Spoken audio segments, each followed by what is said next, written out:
protestante confiesa en vivo, es necesaria la sucesión apostólica. ¿Qué? No lo puedo creer. Hay que ver esto, señores. Así que busquen agüita y vamos a ver esto. Le dejaré el canal aquí de Santiago Alarcón de Rincón Apologético para que usted se suscriba. Muy duro este canal, Santiago Alarcón, Rincón Apologético. Me encanta. Vamos a ver esto. Vamos a ver qué pasó aquí porque no lo puedo creer. ¿Cómo estás, querido? Dios te bendiga. Bueno, te escucho, hermanazo. Sí, solamente comentar unas cosas rápidas. Dale, rapidito. A ver. Ustedes, la Iglesia Católica cree en la inspiración por un colegiado, ¿no es así? Por un colegiado. ¿Estamos hablando de la inspiración del Nuevo Testamento? Sí, del Nuevo Testamento. Okay. Bueno, lo creo porque así la Iglesia Católica lo ha declarado con su autoridad.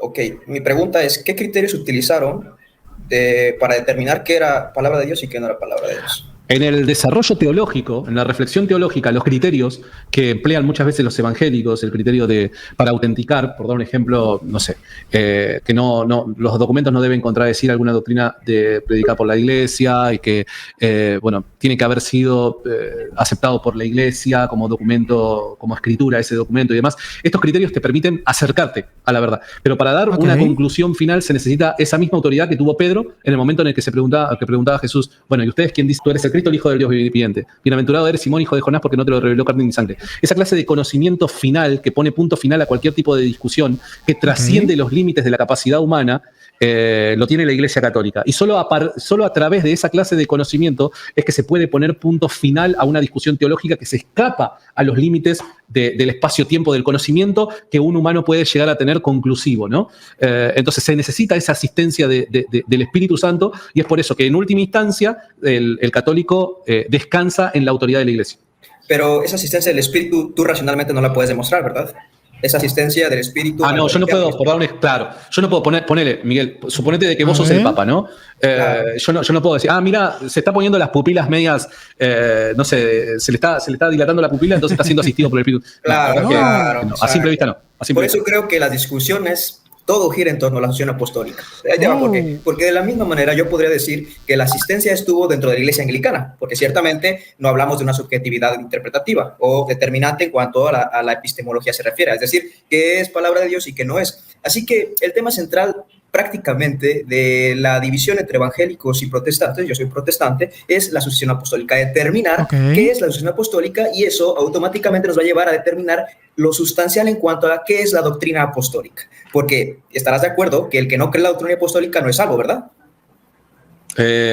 No podría decir eso de inmediato.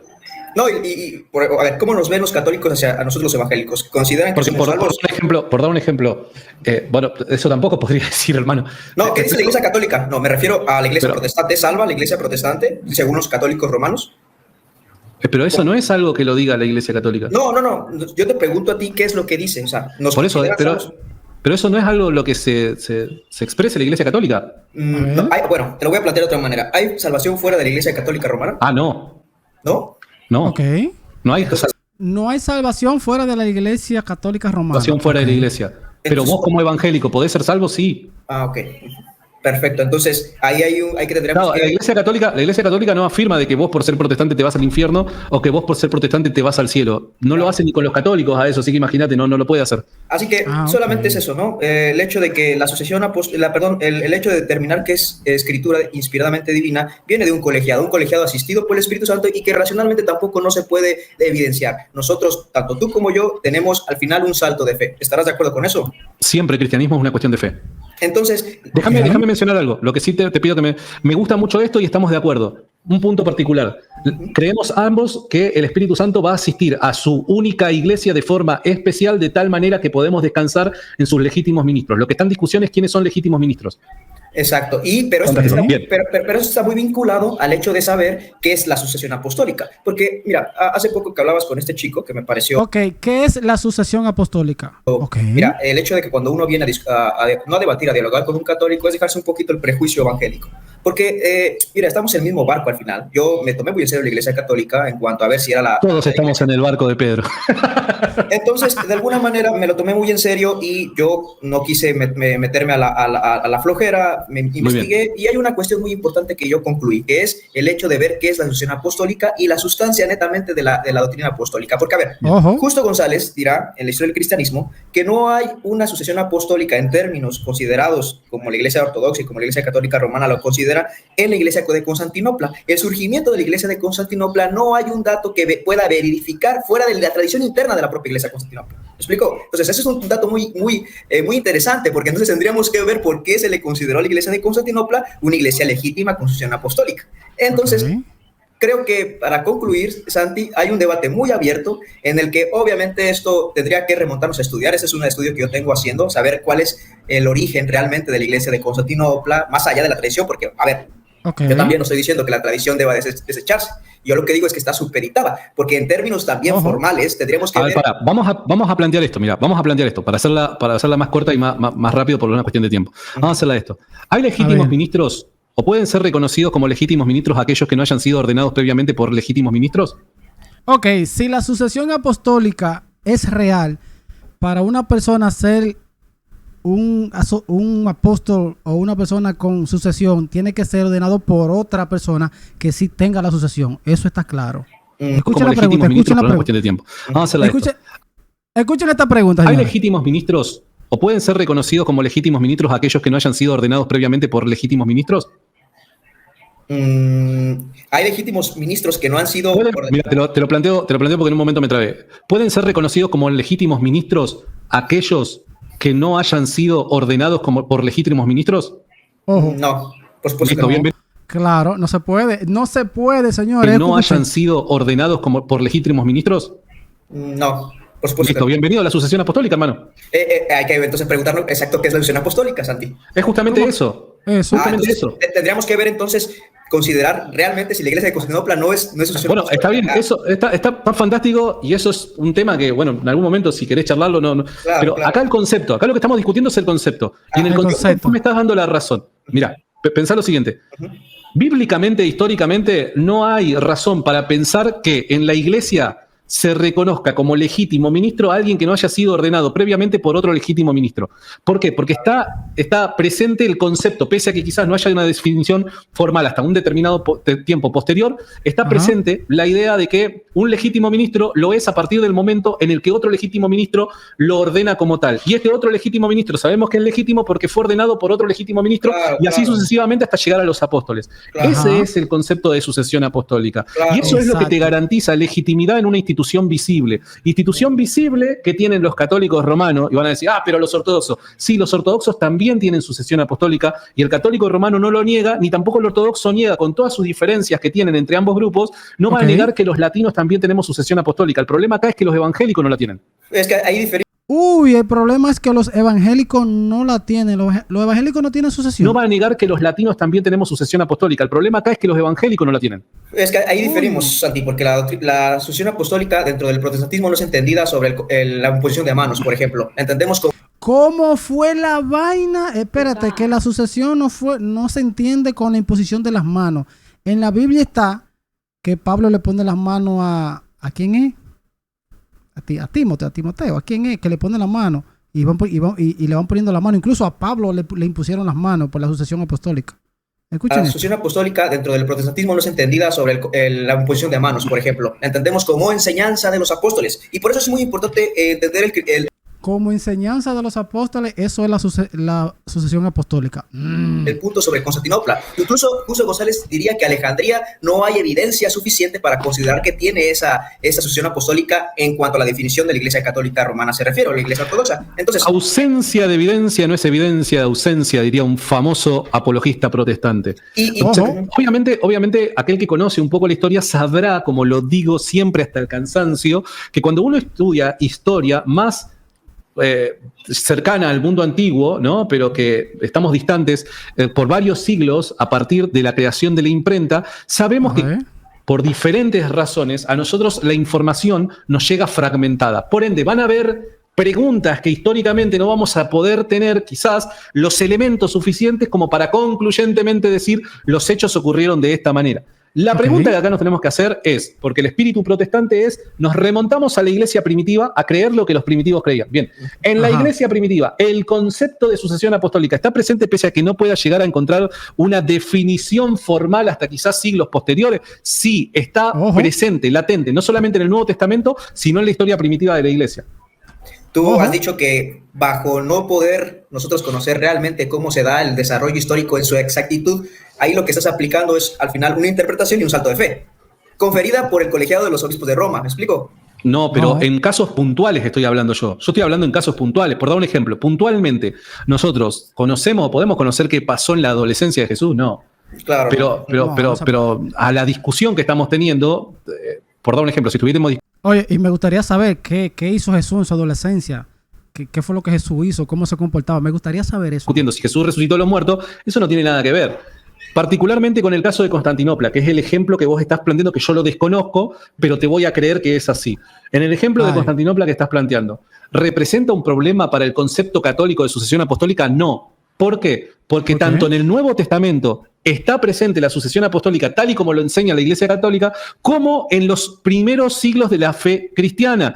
Podemos ir a los padres apostólicos, podemos ir a los padres de la Iglesia. Entonces, pese a que quizás, creyéndote porque desconozco del tema, quizás vos tengas razón en que no tenemos la información adecuada para reconstruir el caso del surgimiento de la Iglesia de Constantinopla, pese a que no tengamos eso, tenemos suficiente evidencia documental histórica, tanto en el Nuevo Testamento como en la Iglesia primitiva, de que la forma de manejarse la Iglesia siempre fue así. La legítima sucesión de obispos a partir de los apóstoles.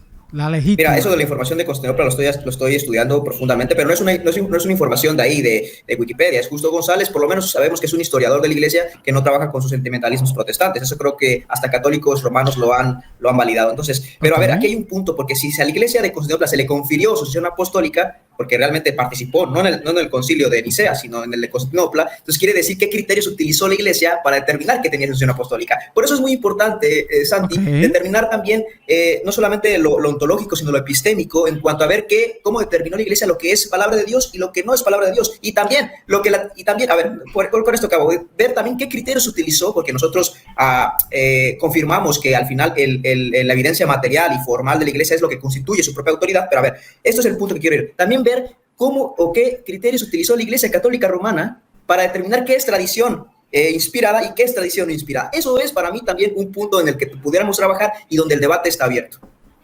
No creo que el debate esté abierto, pero entiendo que son los puntos importantes a trabajar. Claro, ahora, para ir aterrizando, bíblicamente, ¿cuál es una alternativa al caso de la sucesión apostólica que te estoy presentando? Porque obviamente vos no vas a creer como yo en que la sucesión apostólica es lo que yo te estoy planteando. Bien, bíblicamente, ¿cómo me presentarías una alternativa al caso que te estoy presentando? A ver. Bíblicamente, una alternativa de sucesión apostólica, el hecho de apegarnos a la doctrina de los apóstoles, a la enseñanza de los apóstoles. ¿Eso te convierte en un legítimo ministro de Cristo? No, es que eso es muy diferente. A ver, el hecho de que seas ministro no quiere decir que lo que está inspiradamente divino quiere decir que es o no palabra de Dios. No, pero no estoy discutiendo ahora la inspiración de la Biblia. Estoy hablando de la sucesión apostólica, el concepto. Claro, el tema es la sucesión. La sucesión es, porque si tú eres un legítimo sucesor, bueno, pues todo el mundo te va a creer porque ya tú tienes esa sucesión. Según. No estoy discutiendo ahora la inspiración de la Biblia. Estoy hablando de la sucesión apostólica, el concepto de sucesión apostólica. Bien, bíblicamente, ¿cómo me presentás una alternativa al caso católico que te estoy planteando de la sucesión apostólica? Porque vos el caso que yo te estoy planteando no lo vas a aceptar. Entonces, vayamos a la Biblia. ¿Qué alternativa hay al caso? A ver. Seguir la enseñanza de los apóstoles. ¿Y el seguir la enseñanza de los apóstoles te convierte en un legítimo ministro de Cristo? Ojo. El hecho de que siga, no, realmente no. Pero entonces, ahí es donde está la contradicción, hermanazo, me parece a mí. Porque, a ver, te hago la pregunta de una forma distinta a ver si nos podemos entender. ¿Cómo identificamos quién es un legítimo ministro de Cristo? Esa sí está buena. ¿Cómo determinamos y nos damos cuenta quién es un legítimo ministro de Cristo? ¿Quién es un ministro nombrado legítimamente? Porque hay muchos ahora, pero no sabemos cuáles son los verdaderos. ¿Cómo lo demostramos? Vamos a ver. Aquel que fue ordenado por una autoridad. Bien. ¿Y cómo sabemos de que esa autoridad que ordena al legítimo ministro es legítima? Por el hecho de la ordenación. Pero es la sucesión apostólica que yo te planteo. No, es que, a ver, es que tú sucesión apostólica lo estás definiendo como el conferimiento de la autoridad. Yo lo que estoy definiendo como sucesión apostólica es el apego a la enseñanza de los apóstoles, de la sustancia de la enseñanza de los apóstoles. Porque mira, otra vez vamos al mismo caso. ¿Cómo surgieron entonces los ministros de Constantinopla? Bueno, está bien, pero reitero, en el caso de Constantinopla, pese a que vos me digas la verdad, no lo sé, eso no se vuelve un caso en contra de la sucesión apostólica tal y como te lo estoy planteando. Entonces la pregunta sería, entonces, ¿cómo el concilio y la Iglesia Universal Católica le confirió de sucesión apostólica? Bueno, esa sería una cuestión muy interesante, ¿no? Claro, sí que sería muy interesante saber, bueno, si no sabemos, porque reitero, yo del tema no lo sé y... No, pero lo que hay que ir es al origen, cómo uno sabe quién tiene la sucesión y cuáles son los que tienen esa sucesión apostólica. Ya, después de ahí, lo que haya pasado en el transcurso, eso se investiga, pero primero hay que determinar Estoy eso. concediéndote el beneficio de la duda, estoy diciendo, bueno, no creo que tengas razones para mentirme, entonces te voy a creer. Supongamos que existe ese problema. Claro, una gran pregunta sería, ¿y la Iglesia entonces cómo le reconoció autoridad? Ahora, la pregunta que yo te hago va mucho más antes en el tiempo, va mucho más atrás en el tiempo. Más atrás. Y es, ¿cómo se reconocían legítimos ministros en la Iglesia de Cristo, la única iglesia fundada por Cristo? ¿Cómo se reconocían los ministros? Ese es el detalle, señores. Vamos a ver qué contesta. Se llama Miguel. Vamos a ver. Claro, pues obviamente por el hecho de conferir la autoridad de autoridad, vaya, ¿no? Por sucesión apostólica. Toda la Iglesia Universal siempre reconoció como legítimos ministros aquellos que hayan sido ordenados por otros legítimos ministros y que tuviesen conexión en su ordenación con los apóstoles, que el principio ordenatorio parta de los apóstoles en Cristo.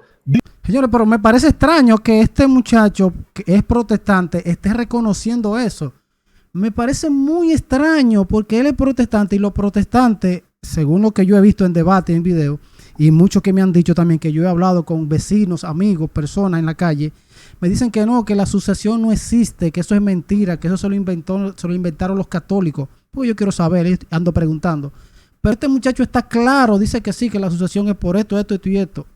No entiendo. Bien, ¿hay alguna alternativa para esto? No, pero a ver, eso también... Bienvenido a la Iglesia Católica. No, pero a ver, por ejemplo... Bienvenido a la Iglesia Católica, le dijo Santi. Claro, porque es que el razonamiento de este protestante es de un católico, porque...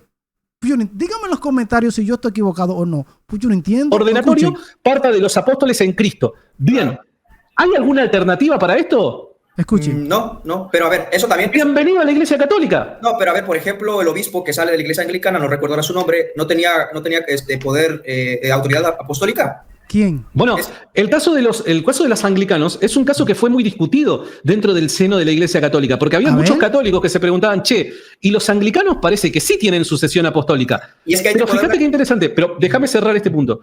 La discusión pasó por otro lado. Sí, la sucesión apostólica seguía confiriéndole autoridad a alguien que rompiera con la Iglesia Católica.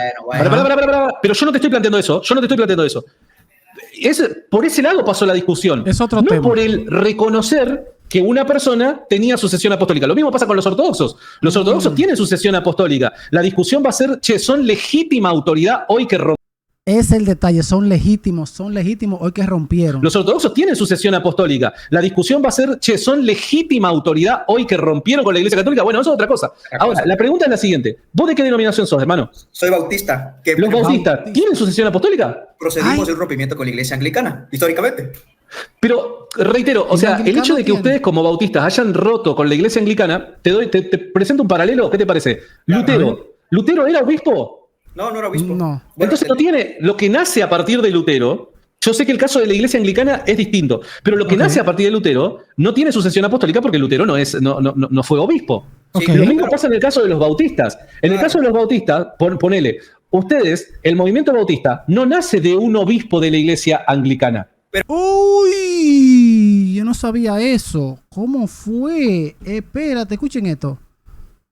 Espérate. No fue obispo. Sí, lo mismo pasa en el caso de los bautistas. En el caso de los bautistas, ponele, ustedes, el movimiento bautista, no nace de un obispo de la Iglesia Anglicana. Pero aquí también hay una cuestión que omite. Entonces, de hecho, los bautistas no tienen sucesión apostólica. Esta es la gran discusión, y te dejo. Esta es la gran discusión. Sí, pero... Ambos reconocemos que los legítimos ministros de Cristo son aquellos que en principio tienen sucesión apostólica, son legítimos.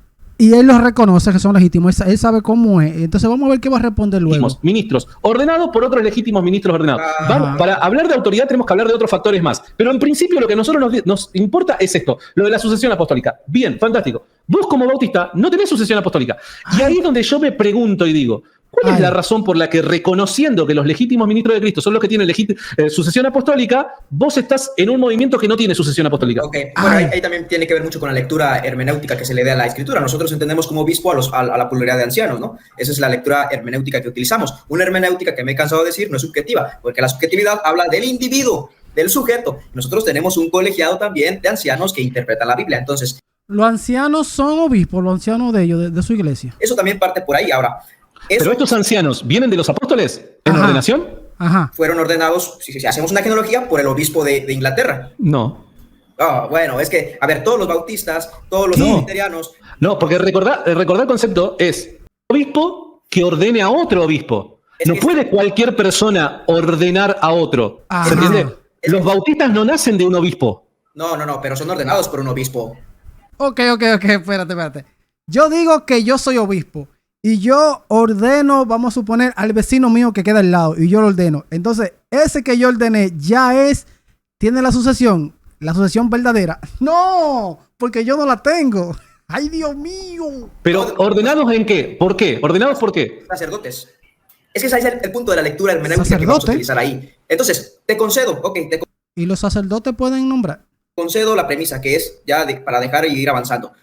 Esto entonces, si se le considera la autoridad al obispo de que rompe con la Iglesia Católica Romana, entonces quiere decir que existe esa autoridad por sí, por el haber sido él, conferido por esa sucesión apostólica. Entonces entendemos desde ese punto de vista que sí se puede haber obispos fuera de la jurisdicción de la Iglesia Católica Romana y que la enseñanza al final, en este caso apostólica, yo nunca dije que no. No, sí. Entonces, es el punto.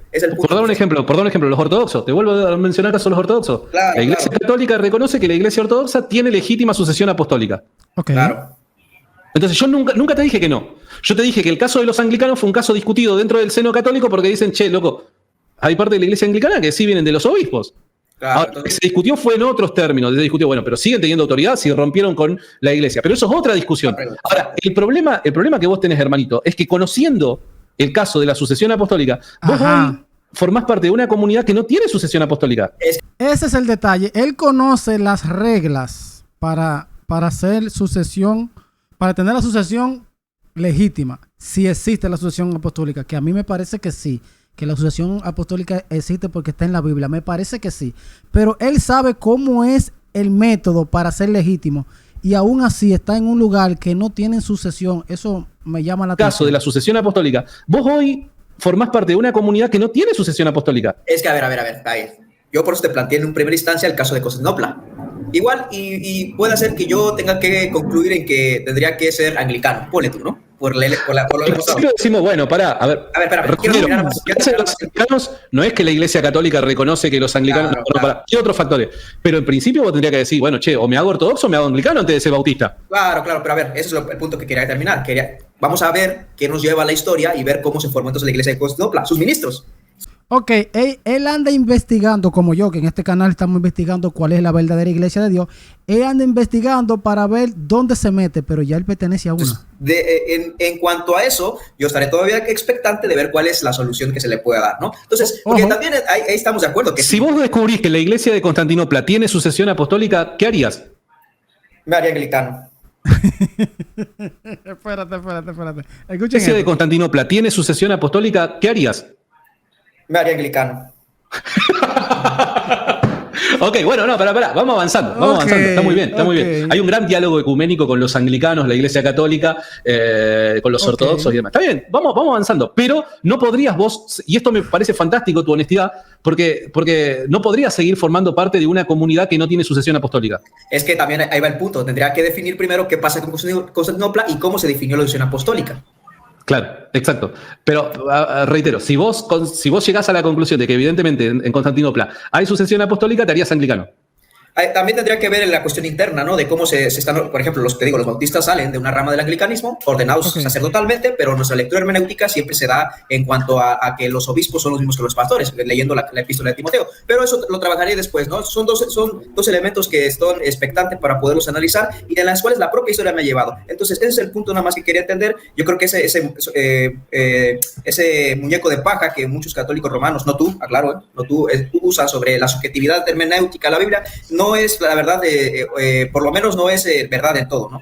Porque lo seguro es que en la iglesia que él está ahora mismo, ahí él no va a durar mucho en esa iglesia, porque él sabe que esa iglesia no tiene la sucesión y ya él reconoce la sucesión apostólica. O sea, ya él reconoce cómo debe ser, cómo deben tener la sucesión apostólica para ser legítimo. Ya él sabe. En la iglesia que él está, él no va a durar mucho, ¿no? Que la subjetividad hermenéutica habla de que un individuo interpreta la Biblia por sí. Y creo que eso tampoco nosotros los bautistas no creemos, porque incluso hay presbiterianos que tienen una confesión de fe y que tienen una hermenéutica muy parecida. A ver, y que también las... Ok, bautista. Una pregunta. ¿Carlos Veloz es bautista también? Yo creo que sí. Discrepancias dentro de la propia doctrina católica es diversa. Hablamos de la predestinación, incluso dentro del mismo tomismo, ¿no? El tomismo de Báñez, el molinismo. Entonces, cabe la posibilidad de disidencia. Incluso en la Iglesia Católica no es uniformidad absoluta. ¿Estamos de acuerdo? Respecto a temas de fe, dogma de fe, es uniformidad, sí. La predestinación no es una doctrina, no es una doctrina de fe. No es dogma, pero no es una doctrina de fe. Bueno, por eso, en cuanto a dogma, hay uniformidad en la Iglesia Católica.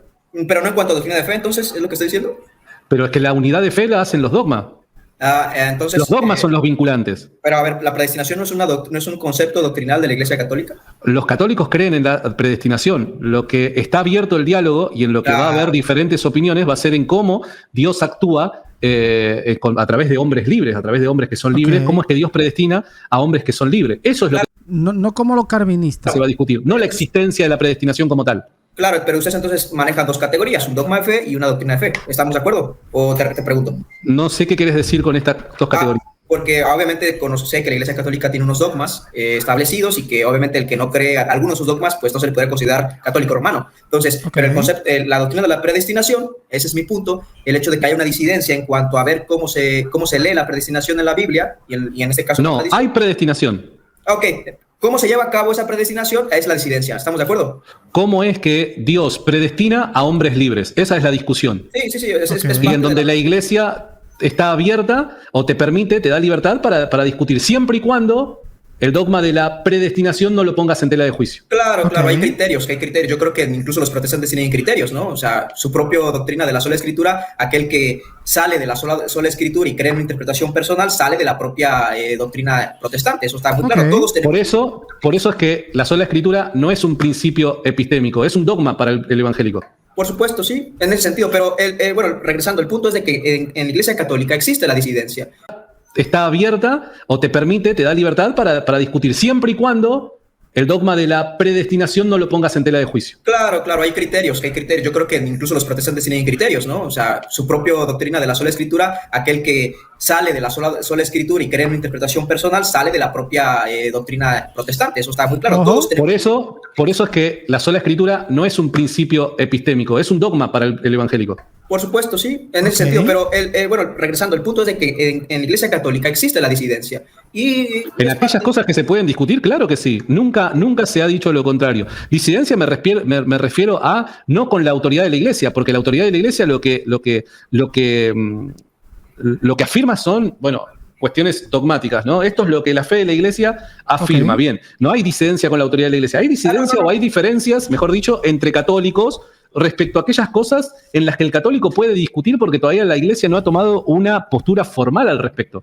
Claro, pero sí, entiendo totalmente. O sea, el punto es ese, que la disidencia no es exclusiva de la Iglesia protestante, porque incluso uno podrá decir que la Alianza Evangélica, no hablo de la de YouTube, sino en general, las alianzas evangélicas mundiales que se crean, hay una cierta unidad en cuanto a lo sustancial. Entonces, eso es el punto, ¿no? Es un debate que es muy interesante y yo creo que uno debe estar propenso a darse, porque mira, el hecho de que uno se haga, si eres católico romano, hacerte evangélico, si eres evangélico, hacerte católico romano, hay que agotar todas las posibilidades, porque igual y ciertamente uno llega a unos puntos, a unas conclusiones que igual y no era lo que uno esperaba. Entonces, hay que ver todo, examinarlo todo, mira, Santi, con esto acabo, la verdad, con esto acabo. yo creo que la metodología que tú utilizas es muy buena, es súper buenísima, ¿no? El hecho de hacer cuestionamientos a las debilidades de la iglesia evangélica, pero esa lectura también y ese tipo de cuestionamientos se le debería hacer a la iglesia propia católica romana, ¿no? Porque, por ejemplo, hablando de la autoridad de la iglesia en cuanto a ver qué es palabra de Dios, obviamente ellos determinaron bajo unos principios, ¿no? Bajo unos principios epistémicos, conocer exactamente qué es lo que lógicamente o la evidencia material había para determinar qué es o no. Y obviamente tú, fíjate, apelas, y nosotros también, a una asistencia sobrenatural. En eso estamos de acuerdo. Yo estoy en contra de la interpretación subjetiva de la iglesia, que se da mucho en muchos círculos, y estoy en contra de eso, créeme. Pero no hacer tampoco muñecos de paja, decir, creen son una hermenéutica subjetiva. No lo creo así. Entonces, partiendo de ahí, vamos a tener un buen debate, y lo mejor, Santi, es que eres una persona abierta. Te agradezco por el espacio y me encanta tu contenido. Lo sigo. Es más, estoy suscrito a tu canal. Se acabó. Muchas gracias, Miguelito. Te mando un fuerte abrazo, querido. Miguel. Ok, señores, hasta aquí el video. Díganme qué les pareció. Me llamó mucho la atención que él reconoce la sucesión y sabe cómo uno que tenga la sucesión apostólica sabe cómo, si es verídico, si es legítimo o no. Él sabe. Me llamó mucho la atención eso, porque la mayoría de los protestantes no aceptan la sucesión apostólica. Cosas que pasan. Díganme qué opinan ustedes. Les dejaré el link aquí debajo del canal de Rincón Apologético Santiago Alarcón, que me encanta ese canal. Muy bueno, siempre lo veo. Vayan, suscríbanse, vean todos sus videos y denle like. Nos vemos en el próximo video. Recuerda que Dios siempre te da lo mejor y lo que te conviene. Bendiciones. Check it out.